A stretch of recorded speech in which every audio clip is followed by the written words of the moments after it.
Hello and welcome to the Baildon Church School Virtual Museum, where you can explore all the different things we've done as part of our topic on Is It Ever Right to Fight? Let's go and make a start now. Our adventure looking at 1066 and the Norman Conquest. Take a look inside the treasure chest to find out some of the key details of the people involved and the history of this terrible battle. There we go, 1066 Norman Conquest.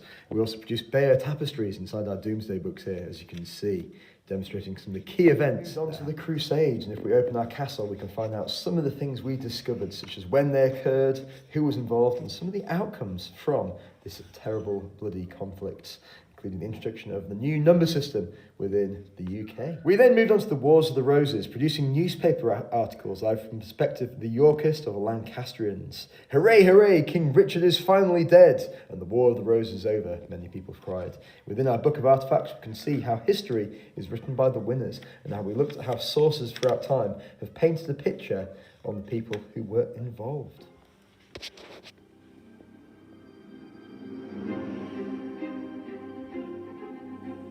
After that, we zoomed in and produced horrible history-style comic books about the English Civil Wars, working through the key people involved, the events, and the outcomes of what happened, how our country changed as a investigated the Napoleonic War, creating diaries from the perspective of Napoleon Bonaparte, which I shall now try to read in my best diary.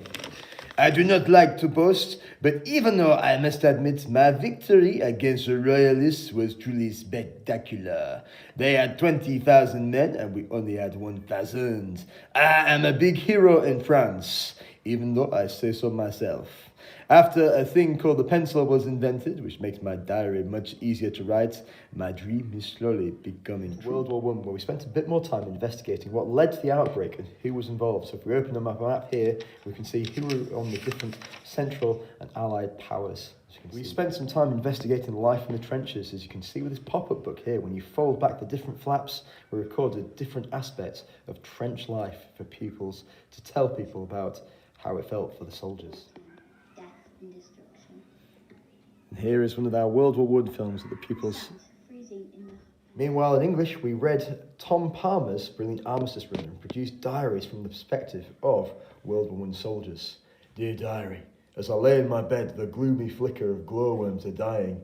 Who knew a boy like me could experience such pain, such agony, while I look at these stumps that have become my legs? I must start at the very beginning. My crispy eyes open. I saw a barren wasteland of death and destruction.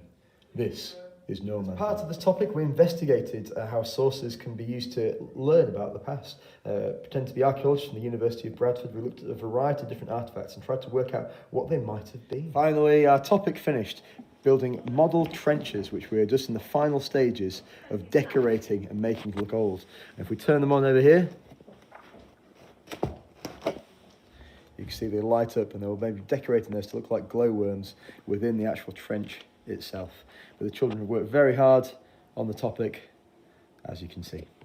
Then, as part of our armistice work, we also create our own symbols for peace. This is one of the pupils' artwork, demonstrating their viewpoint of what peace should look like in artistic form. What a brilliant variety of work all the pupils have created across the term. It's been a fantastic topic, and I hope you've enjoyed seeing our virtual museum.